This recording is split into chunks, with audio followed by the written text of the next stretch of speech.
Okay. All right, so let's talk about Kickstarter, because I kind of want to break down the groups of Kickstarter, because there's some people watching this video right now, they don't know what Kickstarter is. So there's two groups. There's the people that know what Kickstarter is. There's people who don't know. They're going to learn right now. And then in the group of people who know Kickstarter, a lot of them have this misnomer that you go on Kickstarter with your project and it's an instant success. You're going to bring money. It's going to be awesome.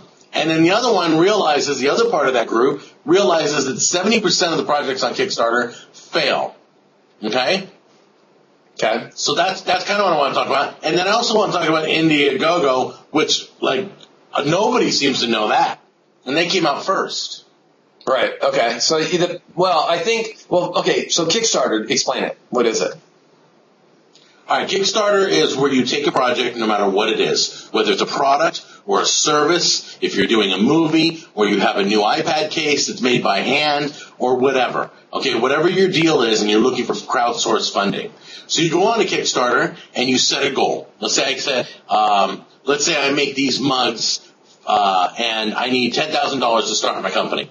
You can donate money, and if you donate money, you get to be one of the founders of the company, and you get a free mug when it's made and all that. Okay?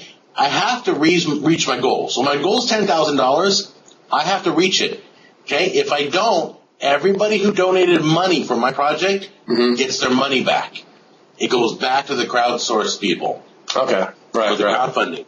Okay? I like the format. If you can't reach it, it's obviously not hot enough. It's not a great enough idea. Let's stop right there. Crowdsourcing is a way to get money from the crowd. That is, from more than one person.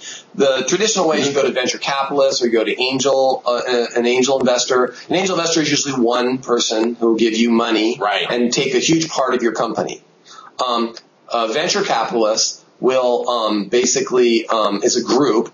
Right, and they invest in lots of companies, and once again, they take a huge part of your company. Crowdsourcing is everybody gives a little bit of money, right, and they get perks. So if you were selling those mugs, the perk would be for a $5 or $10 donation, you get a mug, okay? If for a $20, $50 donation, you get a mug and has your name on it. Right? If you're if I'm doing it for a movie, then at $1,000, my name would be in the credits, right, at the end or something. Or for $100, your name would be in the credits. So you have all these different levels of participation and different perks that you get at those levels. Okay. So that's what crowdsourcing is all about. Plus, you get to keep 100% of what you have. And if you pre-fund that's the best part. Right. You pre-fund whatever you're doing or you pre-sell something. So for a product, it's almost like pre-selling it from your angle. Okay, so there's the concept. Okay, so what did you want to what else did you want to say about it? Now, Indiegogo came out first. Now the problem with Indiegogo is nobody knows about it, and when I heard it, I thought it was music related. So did I. It confused me. It sounds very like indie band, and go has a kind of a music kind of feel to it. Or implication. So I think that's a problem. And so I think the name Kickstarter was a much better name. And I think they're winning out for the name. I would say that they're probably both very good, services. And they take a small percentage. I think they take like 3% or 2% or something like that. Right. Yeah. Just to keep the business going. I get that. Yeah, totally. But they're providing a service. Right, and the other problem is this, and this is what I really want to talk about. People go on there thinking it's a guarantee. Money flow is going to come in. Yeah. It's like that tree in the forest that falls down.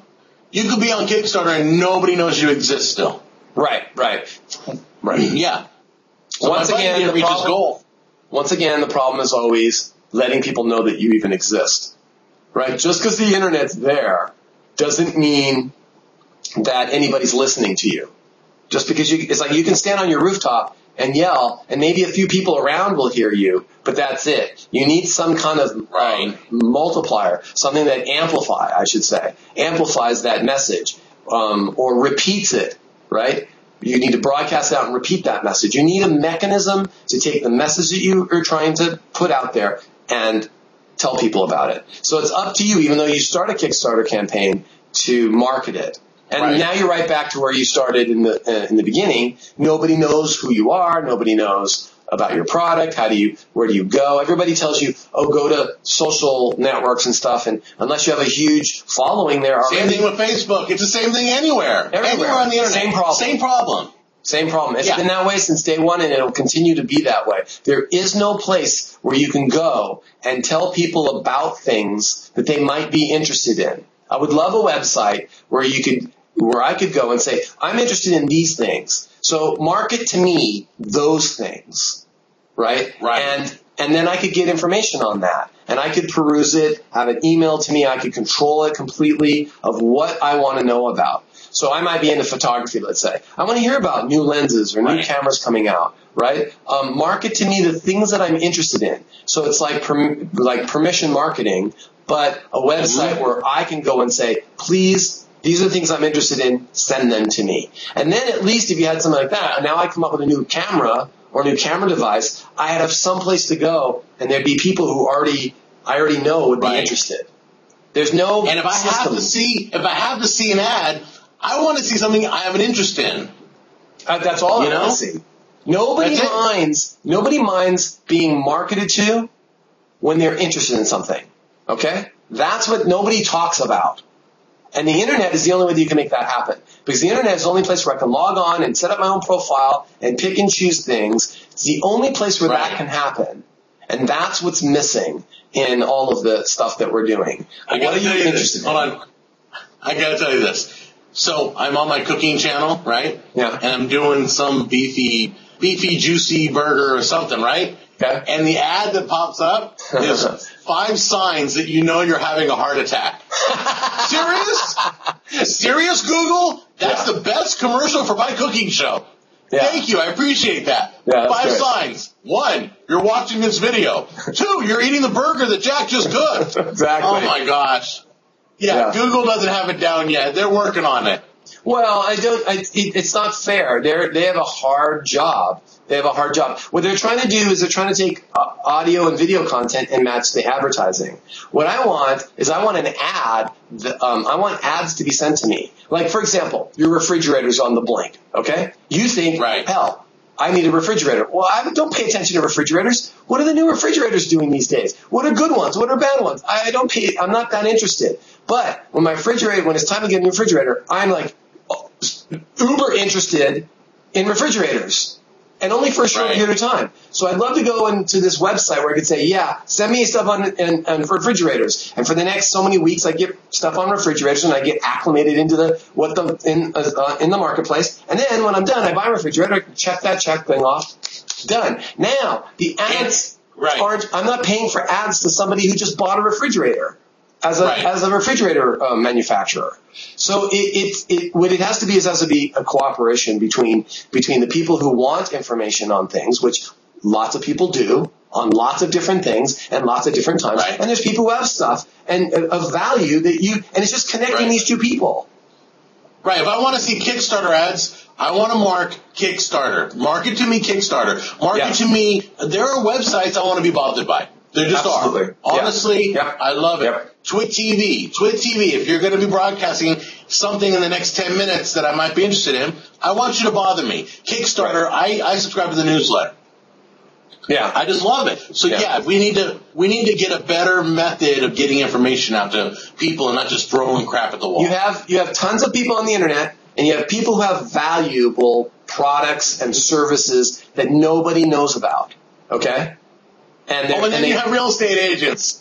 Then you have the real estate agents. What? Who hammer you with spam. Okay. Then you have real estate agents. I don't have that problem. But you've got these two groups, and there's nobody connecting them. Everybody's trying to jam it, but the people who know best are the people who are over here on the internet. I know what I'm interested in. Nobody knows better than me. You're trying to guess, Google. Google, you're trying to guess. You're never going to guess. You're never going to guess right. You're always going to, he went to this website. He went to this website. Oh, therefore he must be interested. No, I may have clicked on the wrong link. I may have this. I may have that. I may be doing research for somebody else. Or it may be part of my job. You don't know enough. I know best. Let me do it. And that's the problem with Kickstarter is there's all these projects on there, but I don't know what ones that I might be interested in because there's no mechanism for them. What Kickstarter needs, Indiegogo needs, is a mechanism. That mechanism they need to build into their website. Let me know about Right. new Kickstarter things that are coming up and areas of interest that I mark. That's a great idea. That's a great idea. Okay, so before we go, I just want to throw a few things out. One, you can subscribe to Kickstarter as a newsletter, and they let you know new projects. Two, if anybody's going to use Kickstarter, it is a great website. It does great things. But realize 70% of the projects fail, and they get removed. You never see them again. So don't think your dreams are made when you get on Kickstarter. Just be ready to market yourself. That's it. Yep, that's a good point. All right, we're out. Bye. All right.